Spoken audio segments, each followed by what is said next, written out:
सब आते हैं, कुछ पूछता हूँ। कौन क्या पढ़ रहा है, कितना पढ़ रहा है। सीरीज कॉम्बिनेशन में की डिफिनेशन कौन बताएगा? What is series combination of resistances? जो जो पूछ रहे हैं बहुत इंपॉर्टेंट है, यही सब बोर्ड एग्जामिनेशन में आते हैं, इसी से रिलेटेड क्वेश्चंस और न्यूमेरिकल्स। सीरीज कॉम्बिनेशन की सर डिफिनेशन। हाँ सर इन बोले सीरीज क्या? कॉम्बिनेशन ऑफ सर फिर से पूछिएगा। हाँ, फिर से बताओ। कॉम्बिनेशन सर इन विच बोलो। एक एक करके बोलो, कोई एक बोलो फिर दूसरा बोलना। बोलो दाऊद।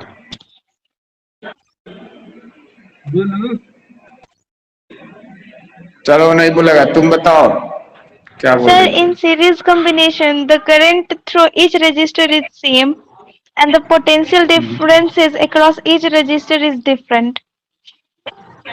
हाँ सही है। In series combination current is same in each registers but potential difference is different for different registers। ठीक है, सब में potential difference different different होता है, जबकि current same होता है। पैरेलल का कॉम्बिनेशन बताओ दाऊद। कौन है? दाऊद कह रहा था बताने के लिए। ये रुचि सिंह कौन है? रुचि सिंह बताओ तो पैरेलल कॉम्बिनेशन क्या होता है?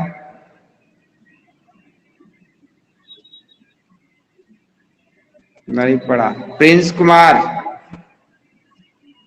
आप बताइए, पैरेलल कॉम्बिनेशन क्या होता है? अच्छा, कॉपी भी पलटा Sir, जा रहा है क्या? हाँ। sir, in parallel combination, the potential difference across each register is same. And sir हम करेंट। बताएं? हाँ बोलो। Sir, when two or more resistors are connected between the same 2 points, they are said to be connected in parallel combination. The reciprocal of the combined resistance of a number of resistance पढ़ के connected in बता रहे हो parallel. कि सुनो सुनो, पढ़ के बता रहे हो कि याद किए हो, लर्न किए हो, क्या बता रहे हो? अपने में से याद है तो बताओ, नहीं तो हम तो रिवीजन कर ही रहे हैं। पढ़ के बताने की जरूरत नहीं है। पैरेलल कॉम्बिनेशन में सही बताया तुम लोगों ने कि उसमें क्या होता है, पोटेंशियल डिफरेंस तो सेम होता है, क्योंकि जो भी रजिस्टर्स होता है वो केवल दो ही पॉइंट्स के बीच में कनेक्ट होता है। ठीक है, और करंट जो होता है वो डिफरेंट डिफरेंट होता है ईच रजिस्टर्स में। ठीक है, करंट डिवाइड हो जाता है और पोटेंशियल डिफरेंस क्या होता है, सेम होता है। ठीक है, तो सीरीज और पैरेलल मुझे लगता है लगभग सब पसंद। दूसरी चीज की इक्विवेलेंट इसका कैसे निकालते हैं? इक्विवेलेंट ये कौन है? दिल दीक्षा। अच्छा हाँ, दीक्षा करके है कोई, बताओ तो भाई क्या होता है? सीरीज कॉम्बिनेशन में इक्विवेलेंट रेजिस्टेंस कैसे निकाला जाता है? क्या फॉर्मूला होता है?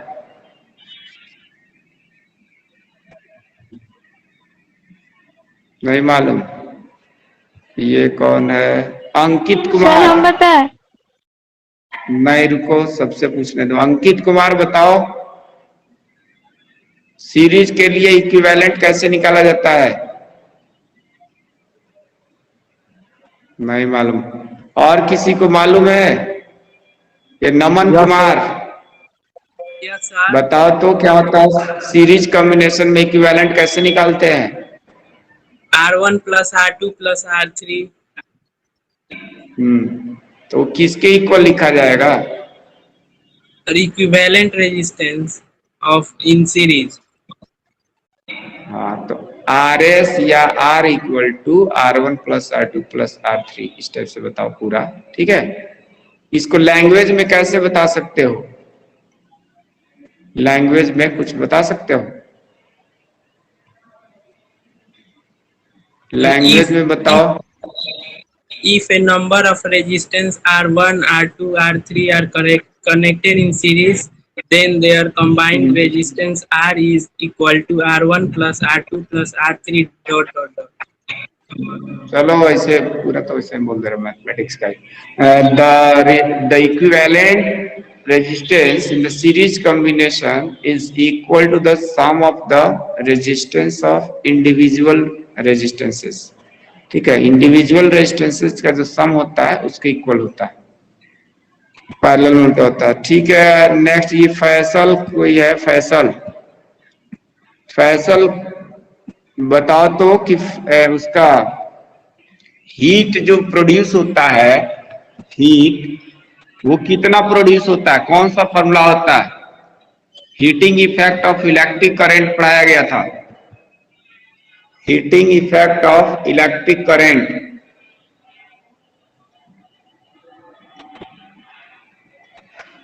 हीट का फॉर्मूला बताओ, किसको मालूम है बताओ तो जरा, सब थोड़ा सा sir I square into R into T. वो किसके इक्वल होता है ये भी तो बोलो। सर वो हीट के इक्वल होता है। हाँ तो हीट को किस चीज से डिनोट किया जाता है? एच से। हाँ तो पूरी बात बताया करो, H equal to sir I H is equal to में आई स्क्वायर आर टी। और पावर का फॉर्मूला कौन बताएगा? अच्छा एक sir minute, W/T। Heating effect of electric current बताया, इसका कोई एग्जाम्पल दो, कोई भी एग्जाम्पल बताए heating effect of electric current का, कोई भी दो एग्जाम्पल।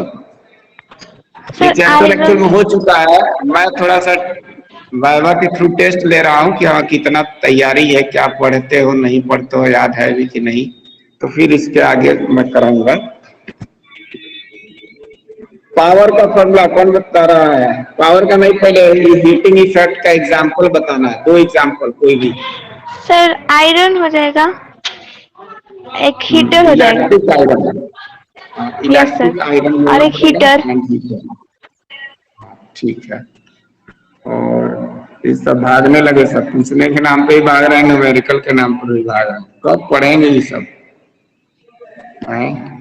और रिजल्ट इनका मार्क्स चाहिए इंटरनल में पूरा का पूरा, इंटरनल मार्क्स पूरा का पूरा ही चाहिए, बोर्ड में बढ़िया मार्क्स चाहिए, वाइवा में प्रैक्टिकल में बढ़िया चाहिए, और जब कुछ पढ़ने और पूछने की बारी आती है तो पहले भाग लेते हैं, भाग लेते हैं मतलब पार्टिसिपेट नहीं करते हैं, भाग जाते हैं वहां से कि पूछना ना पड़े। यस सर, ये तो समझ में आता है। हाँ, ये विवेक कुमार है कोई, विवेक कुमार, पोटेंशियल की डिफिनेशन बताया जाए, पोटेंशियल की डिफिनेशन। पावर की डिफिनेशन। अच्छा, तैयारी नहीं चल रही है इसका मतलब। इन नमन कुमार को बताए थे, हाँ दाऊद, दाऊद बताएगा किस चीज का? पावर का डिफिनेशन और 1 वाट की डिफिनेशन। तो पावर का बता रहा है, बताओ। it is defined as the amount of electric charge consumed in a circuit per unit time.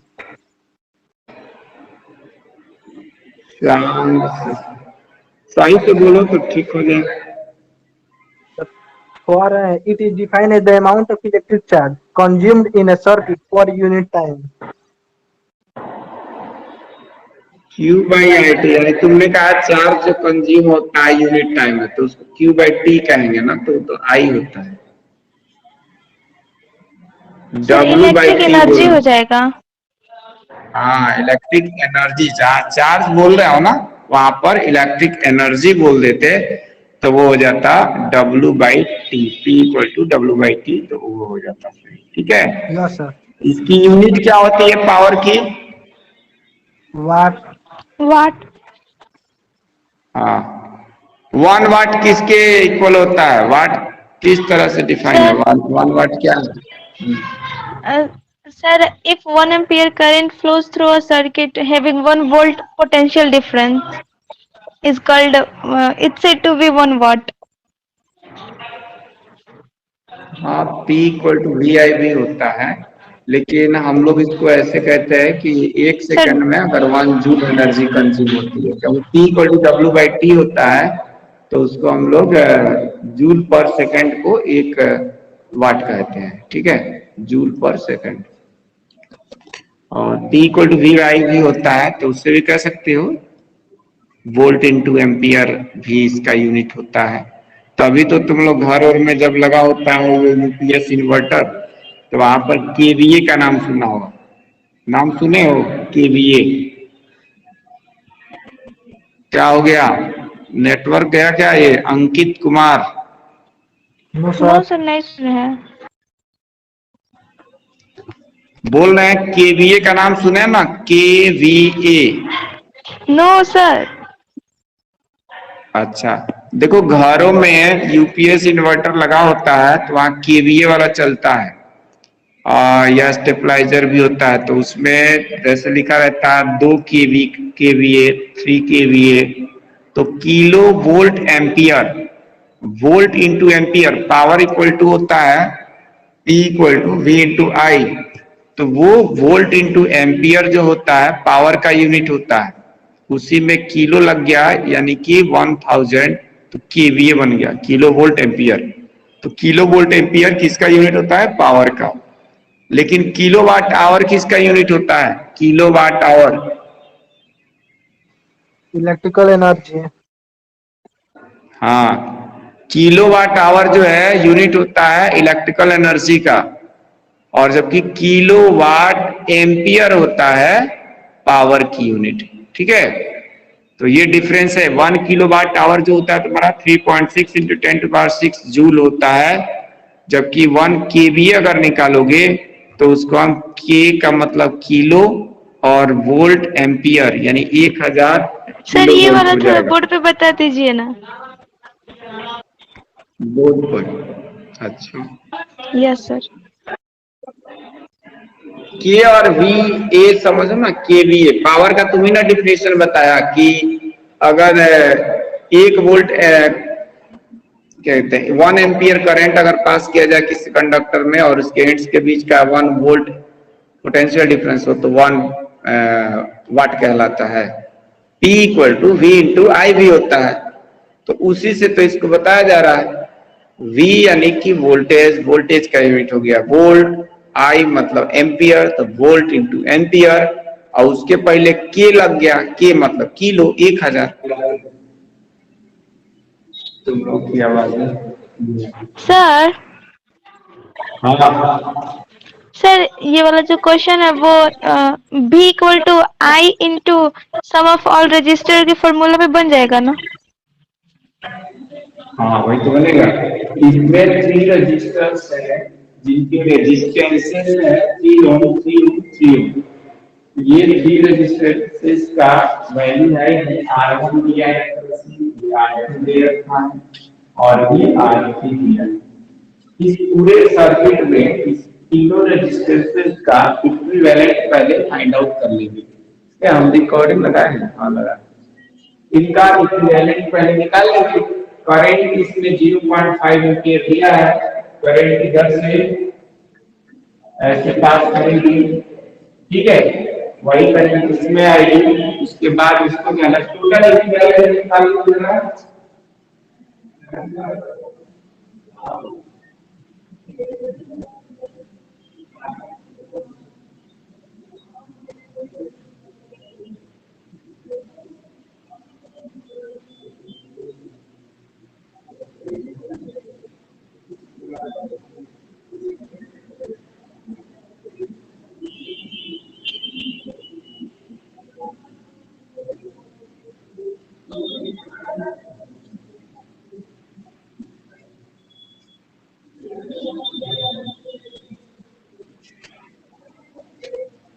Equivalent कितना आ जाएगा?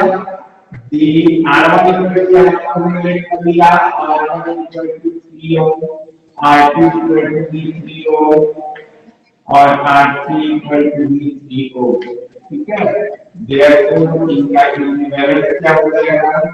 The equivalent resistance, equivalent resistance R equal to R S में लिख सकते हो, हमारे डिपेंड करता है, R one plus R two plus R three, यानी आ जाएगा 3 ओम प्लस 3 ओम प्लस 3 ओम।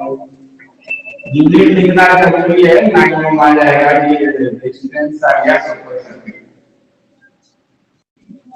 इसके अलावा इसमें जो 0.5 एम्पीयर जो एमीटर में दिखा रहा है ये करंट दिखा एंड करंट इक्वल टू कितना है, and current I equal to है 0.5 एम्पीयर। अब हमारे पास करंट की वैल्यू मालूम और टोटल रेजिस्टेंस की वैल्यू मालूम। ओम का नियम पर है, ओम्स लॉ, ओम्स लॉ का है V equal to I R. तो आई हमें मालूम है और आर भी मालूम है, दोनों को मल्टीप्लाई किया जाएगा तो जो भी हमारा सेल है या बैटरी लगा बैटरी है, बैटरी का ईएमएफ निकल जाएगा। तो वही काम यहाँ पे करना है, बाय यूजिंग ओम्स लॉ।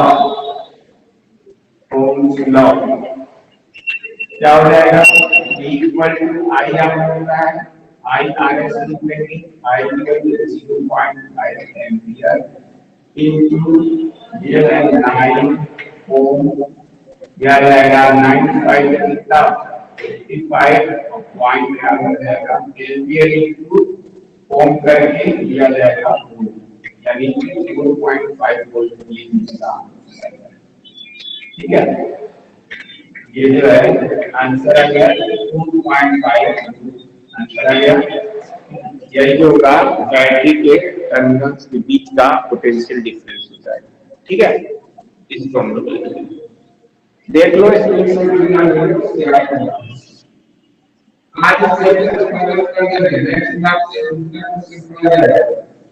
दूसरा चैप्टर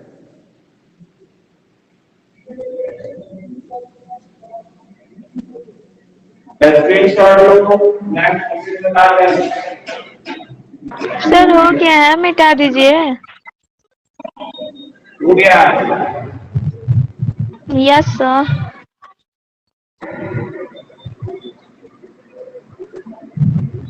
क्वेश्चन नंबर 11 का क्या है,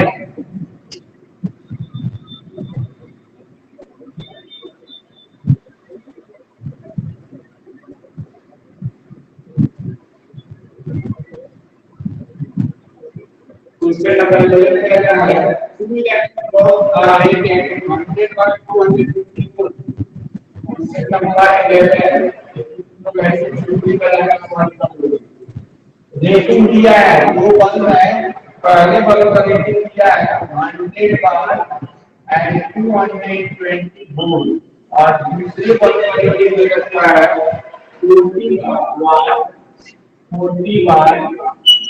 220 वोल्ट। पूछा है फाइंड देयर रेजिस्टेंसेस। ठीक है, रेजिस्टेंस निकालना है कि रेजिस्टेंस कितना होगा। इसके लिए हम लोग क्या करेंगे, ये रेटिंग जो दिया हुआ है इसमें W लिखा है और V लिखा है। W का मतलब क्या है, इसका मतलब W से W क्या होता है, वाट। और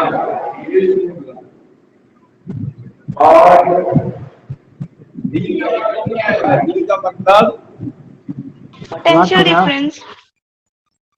V का मतलब वोल्ट या पोटेंशियल डिफरेंस। ये जो है इसमें क्वेश्चन नंबर सर सर थोड़ा माइक लगा के फिर से क्वेश्चन बताइए ना।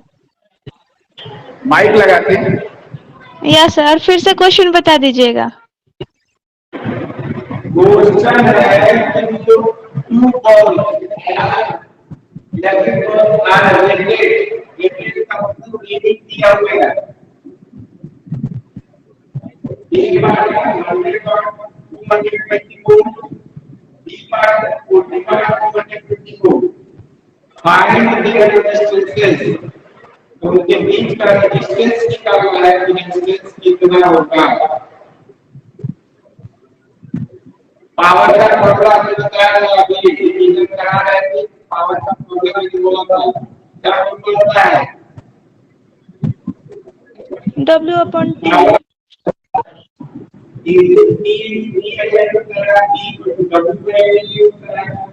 और दूसरा जो है हम लोग V square by RB। R B, V² by R B formula था। माइक यूज जाएगी, कोई दिक्कत बताना। यहाँ पर फर्स्ट पार्ट में वाट लिखा है, यानी पावर दे रखा है 100 वाट, और V दिया हुआ है वोल्टेज 220 वोल्ट। पावर का फॉर्मूला होता है P = V² by R B होता है। कहां से आता है, कैसे आता है, हम लोग फॉर्मूला पढ़े हैं, ये पूरा 4-5 तरीके का बताया था। P = V × I होता है, V के जगह V लिखेंगे, I के जगह ओम्स लॉ से V = IR भी पढ़ा है हम लोगों ने, तो I की जब वैल्यू निकालेंगे तो V/R आ जाएगा, V/R। तो V/R आ जाएगा, तो यहाँ पर हम V/R लिखते हैं, और V × V होता है V², और यहाँ बाई R, तो ये जो होता है P चलता है, यानी R की वैल्यू आ जाता है V²/P। तो V²/P भी यहाँ से फॉर्मूला बन जाएगा, और R = आ गया V²/P। तो इस फॉर्मूला का हम लोग यूज करेंगे, और इससे जो है रेजिस्टेंस की वैल्यू निकल जाएगी। क्वेश्चन नंबर ए का मतलब 11 का फर्स्ट पार्ट यानी ए कर रहे हैं, तो यहाँ पर देखो क्या आ जाएगा, हियर R डायरेक्ट वैल्यू तो लिख ही दिए हैं, तो R लिख लेंगे V² यानी 220 volt into 220 volt and multiplied by 100। ये 2 0 से 2 0 कैंसिल होगा, और ये 22 इंटू 22 जो होता है 484 ओम आ जाता है। तो ये हमारे पास आंसर आ गया, ये फर्स्ट पार्ट का। ठीक है, टेस्ट के लिए ऐसा ही क्वेश्चन दिया जाएगा। अभी इंटरनल एग्जामिनेशंस में जो बच्चे शामिल नहीं हुए थे, मार्च में हमने लिया ही नहीं था, लेकिन यहाँ पर बोर्ड की तरफ से मांगा जा रहा है, तो बहुत जल्दी टेस्ट लेंगे, और ये इंटरनल असेसमेंट का जो मार्क्स है वो बोर्ड को जाता है। ठीक है, तो ध्यान देना, ये सब ऑब्जेक्टिव टाइप का क्वेश्चन या छोटे छोटे क्वेश्चन, ऐसे भी कुछ आसान भी दिया जाएगा, कुछ कठिन भी दिया जाएगा। तो प्रिपरेशन जारी रखो, फर्स्ट चैप्टर और सेकंड चैप्टर 2 ही चैप्टर से हम देंगे ये टेस्ट टाइप का। और वैसे तो 50% कोर्स से लेना है, यानी कि 3 चैप्टर का कम से कम लेना पड़ेगा, लेकिन हम 2 ही का लेंगे अभी फिलहाल। एक तुम्हारा लाइट चैप्टर है, और दूसरा जो है इलेक्ट्रिसिटी से रिलेटेड। ठीक है, तो इसका हमारे पास रेजिस्टेंस निकल करके आ गया, इसका वैल्यू आ गया। नेक्स्ट पार्ट हमारा है बी पार्ट। बी पार्ट का भी जब हम करेंगे, इधर हम मिटा देते हैं, इधर का समझाने के लिए मैंने लिख दिया था। बी पार्ट का इसका सॉल्यूशन जो है, बी पार्ट को हम लोग ये इसमें 40 वाट लिखा है, that is power is given 40 watt, P = 40 watt, and V = given 220 volt. ये 220 वोल्ट दिया है। Again by using the formula R = V²/P, V² that is 220 into 220 and divided by 40। 1 0 से 1 0 कैंसिल कर दिया, 2 से इसको कैंसिल करेंगे, 2 2 जा 4, और इसको करेंगे 11, फिर इसको 2 से करेंगे 110। अब ये आएगा 11 इंटू 11 कितना होता है 121, और 1 0 इसका बच गया तो 0 लिख लेंगे, तो 210 ओम आ जाएगा। ठीक है, तो ये हमारे पास क्वेश्चन नंबर ए का आंसर आया, रेजिस्टेंस 484 ओम, एंड सेकेंड का आंसर आ गया 1210 ओम। ये सब क्वेश्चन जो है ऐसे क्वेश्चन भी पूछे जाते हैं बोर्ड एग्जामिनेशंस में, तो आसान है क्वेश्चन। अगर कोई दिक्कत लग रहा हो तो धीरे से बोलो, हमको सुनाई दे दे, क्योंकि हम तो माइक लगाए हैं, जोर से बोलोगे तो सुनाइए नहीं देगा। सर सुनाई दे रहा है? एक इसी टाइप का एक और क्वेश्चन दिया हुआ है, क्वेश्चन नंबर 12। इसका स्क्रीनशॉट लेना चाहो ले सकते हो। क्वेश्चन नंबर 12 निकालते हैं, 12 कैसे होगा।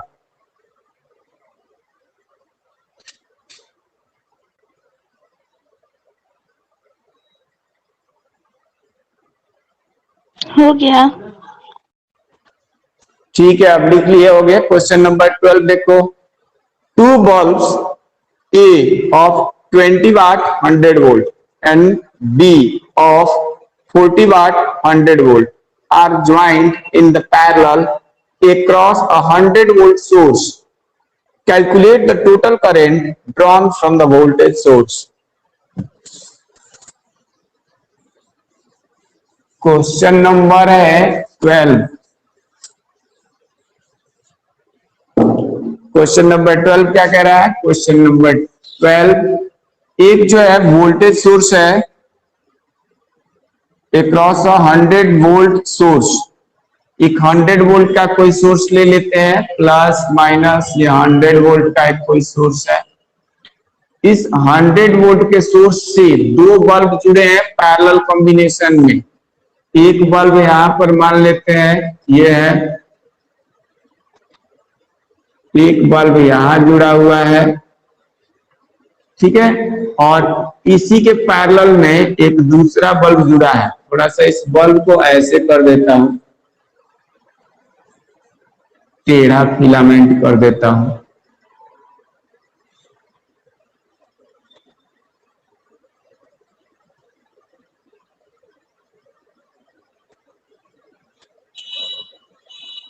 ये 2 बल्ब है, ठीक है, और इसका भी कुछ नाम दे दिया जाए। बल्ब का नाम ए बी है, तो हम इसका ही नाम ए और बी दे देते हैं। बल्ब ए का वाटेज दिया है 20, ये दे रखा है 20 वाट एंड 100 वोल्ट। 100 वोल्ट, ये माइनस नहीं है, ऐसे डैश करके लिखा जाता है। और दूसरा है ये 40 वाट 120 volt are joined 100 volt in the parallel across a 100 volt source. Calculate the total current drawn from the voltage source.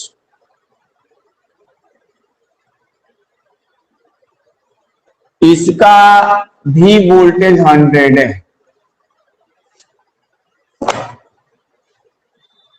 इस क्वेश्चन का मीनिंग ये हुआ कि जब बल्ब को 100 वोल्ट से ऑपरेट किया जाएगा, 100 वोल्ट पे, 1 सेकेंड में 40 जूल एनर्जी कंज्यूम करेगी। इस बल्ब को भी 100 वोल्ट से जब इसको ऑपरेट किया जाएगा, यानी बल्ब को ग्लो कराया जाएगा, जलाया जाएगा, तो ये 1 सेकेंड में 20 जूल एनर्जी कंज्यूम करेगी। ठीक है, क्वेश्चन हमारा ये है कि करंट कितना ये कंज्यूम करेंगी दोनों। ठीक है, करंट निकालना है। करंट कैसे निकलेगा? यहां से तो ये करंट चलेगी, ये माइनस ये प्लस है, यहां से करंट चलेगी, मान लेते हैं आई, ये आकर के इसमें क्या होगी, डिवाइड होगी। किसी को मान लेते हैं I1, इसको मान लेते हैं I2, तो ये डिवाइड हो गई करंट आकर के। अब यहां पर 2 बातें हो सकती हैं। 2 बातें कौन कौन सी? एक तो हम पूरे सर्किट का इक्विवेलेंट निकाल लें, रेजिस्टेंस का इक्विवेलेंट, और ये हमारे पास वोल्टेज सोर्स दिया है, यानी V दिया हुआ है, इससे R निकाल ले, और V और जब R निकल जाएगा तो I निकल सकता है ओम्स लॉ से, I equal to V by R। तो ये काम किया जा सकता है। दूसरा तरीका ये है कि इसमें से I1 अलग निकाल लें, I2 अलग निकाल लें, और उसके बाद दोनों को ऐड कर दे तो भी I निकल सकता है। लेकिन चाहे हमको I1 I2 सेपरेटली निकालना हो या फिर कंबाइंडली निकालना हो, दोनों ही केसेस में हमें जरूरत पड़ेगी किस चीज की? R की। यानी जो बल्ब है उसमें बल्ब ए और बल्ब बी, इनके जो फिलामेंट्स हैं, इनका रेजिस्टेंस कितना होगा, उस रेजिस्टेंस की जरूरत पड़ेगी। और रेजिस्टेंस निकलेगा कैसे? यहाँ पर अभी हम लोग क्वेश्चन नंबर 11 किए हुए हैं, जब बल्ब का रेटिंग दिया है तो रेजिस्टेंस बड़ी आसानी से निकल जाएगा। कैसे निकलेगा? Sir, for bulb Sir. ए, यहां से अगर दिखाई दे रहा तो लिख दो फॉर बल्ब ए। बल्ब ए के लिए पहले निकालता हूं। P कितना गिवन है? 20 वाट। V कितना दिया है? 100 वोल्ट। ठीक है, P दिया है और क्या दे रखा है? V दिया है। R निकालते हैं। इस R को हम RA नाम दे देते हैं because this is resistance for the bulb A, so it is written as RA।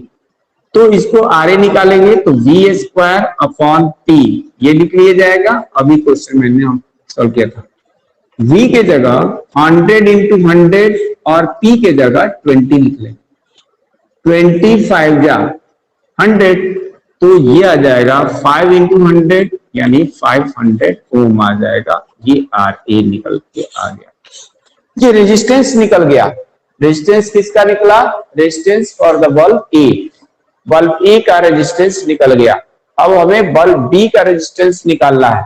Bulb B का रेजिस्टेंस यहां लिख देता हूं for bulb B. Bulb B के लिए, बल्ब बी के लिए क्या क्या चीजें दिया हुआ है? इसके लिए भी हमारे पास बल्ब बी ये है, P इसका दिया है 40 वाट और V दिया हुआ है 100 वोल्ट। तो इससे आर बी निकालेंगे यानी resistance for the bulb B R B. तो इसको लिखा जा सकता है P square upon V square upon P and V square is 100 into 100 and this will equal to 40। इसको काट दो, 2 से इसको काटो, 4 से तो कट ही जाएगा। 25 चौके क्या होता है 100 यानी 100 आ जाएगा। ठीक है, ये है कितना 10 इंटू 25 तो आ जाएगा 250 ओम। अब हमें निकल गया रेजिस्टेंस बी यानी बल्ब बी का और रेजिस्टेंस निकल गया फॉर बल्ब ए और बी बल्ब का रेजिस्टेंस निकल गया। अब इस टोटल बल्ब मतलब जो भी हमारे पास जो 2 बल्ब लगे हैं, इन दोनों बल्ब का रेजिस्टेंस इक्विवेलेंट रेजिस्टेंस अगर निकाल लेते हैं तो V हमारे पास दिया है 100 वोल्ट। उस रेजिस्टेंस से हम लोग क्या कर सकते हैं, यहां पर the equivalent resistance for bulb A and B कितना जाएगा 1/R equal to 1/RA plus 1/RB। 1/RA 500 ओम है, 500 ओम है। देखो यहाँ पे RA, RB आया है 250 तो 1/250। एलसीएम कितना आएगा 500, 1 प्लस यहाँ 2 आ जाएगा 3/500। तो 1/R equal to this, therefore R equal to 500 divided by 3।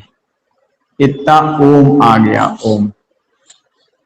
ठीक है, इस पूरे सर्किट का इक्विवेलेंट रेजिस्टेंस निकल करके आ गया कितना 500/3 ओम। अब ये जो रेजिस्टेंस है वो कहाँ जुड़ा है, कैसे जुड़ा हुआ है? वो जुड़ा हुआ है 100 वोल्ट के सोर्स के साथ ये जुड़ा है। ठीक है, यानी इन दोनों बल्ब को रिप्लेस करके हटा करके हमने यहाँ पर एक रेजिस्टेंस केवल 500/3 ओम का लगा दिया। तो ये रेजिस्टेंस में ही करंट I पास करेगी तो I इंटू आर कर देंगे, I इंटू आर, और ये I इंटू आर इस सर्किट के लिए अगर इसमें कहीं पर कोई इंटरनल रेजिस्टेंसेस नहीं है, तो ये जो 100 वोल्ट है वो पूरा का पूरा 100 वोल्ट इस एक्सटर्नल सर्किट में यानी I इंटू आर में ही ड्रॉप होगा। तो इसलिए हम पूरे सर्किट का जब करंट निकालेंगे यानी आर,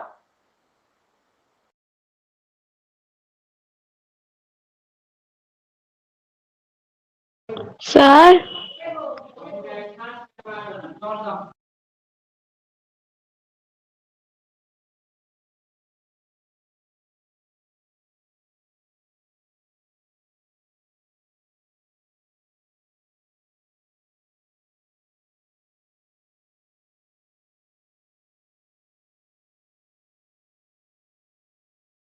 एम्पियर आंसर दिया हुआ है 0.6 एम्पियर, ये 0. आ जाएगा, ठीक है। टाइम हो गया है क्या? सर जी सर सुनिए ना सर, अगर मतलब वोल्ट तो सेम ही है ना, तो 100 वी दिया ही है और पावर 20 वाट दिया ही है सर, सुन रहे हैं? हाँ, तो सर पावर नहीं निकाल सकते हैं? मतलब एक फॉर्मूला होता है ना, I P equal to V I, तो पी पता ही है, वी भी पता ही है, तो फिर आई डायरेक्ट वहां से निकाल लेते ए वाले केस में भी और सेकेंड वाले बी वाले केस में भी, और फिर जो आई जितना आएगा उसको प्लस कर देंगे तो आ जाएगा ना। निकाला, पिछले क्वेश्चन जैसा आर और अभी निकाला, फिर इसका इक्विवेलेंट निकाला, 500/3 आ गया। 100 वोल्ट के सोर्स से ये जुड़ा हुआ है, 100 वोल्ट के सोर्स से जुड़ा है, इसी के चलते करंट आई पास कर रही है।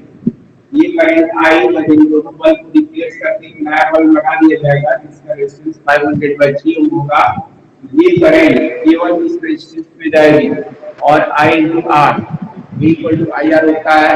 ये 100 वोल्ट का पोटेंशियल ड्रॉप है, केवल इस रेजिस्टेंस में हो जाएगी, इसलिए यहाँ से I की वैल्यू मैंने निकाला, तो यहाँ पर वोल्टेज का 100 और इक्विवेलेंट रेजिस्टेंस की जगह R डिवाइड सिंपलीफाई किया, 0.6 एम्पीयर इसका आंसर आ गया। किसी तरह का कोई प्रॉब्लम या डाउट को बताया जाए। सर सर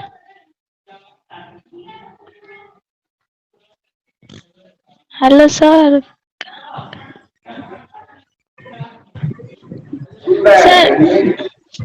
सर हमें मतलब बस करंट ही ना निकालना था, टोटल करंट, ठीक है? तो sir P equal to V I के फॉर्मूला पे निकाल सकते हैं या नहीं? आवाज बिना रेजिस्टेंस।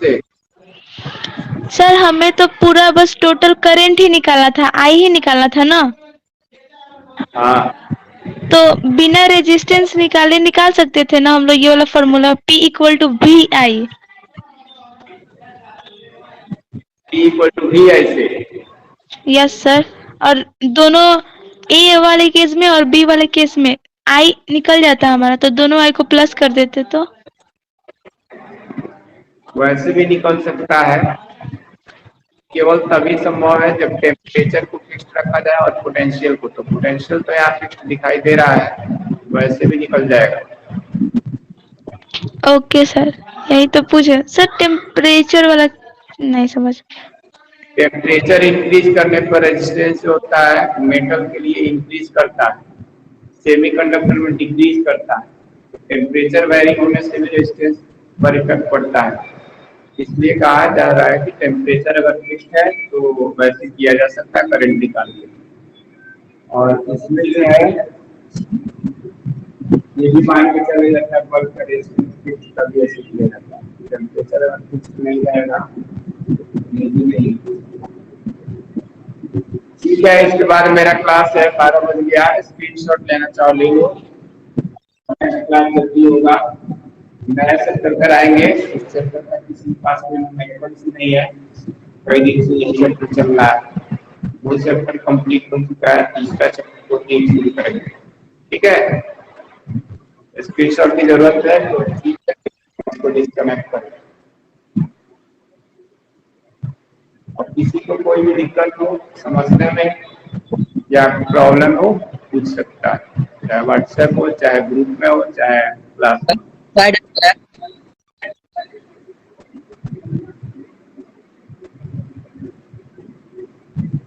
जाना दिखाई दे रहा है, इधर उधर घुमा दिया।